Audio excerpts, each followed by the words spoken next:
අලුත් පාලම නිම වූ දවසේ ඉවුරු දෙකටම සුබ පතා නික්ම ගිය තොටියෙකුට කෙරුවද කවුරුවත් ස්තුති කතා. මන්දාරමෙන් එහා දෙව්දුවක් ඇති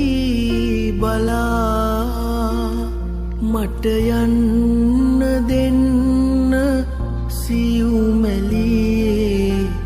සුවඳ සොය සොයා මේ රාත්‍රියම නිසංසලයි ඒත් ඔබ නිසා සේපාලිකා මලයි සුදු පාට මී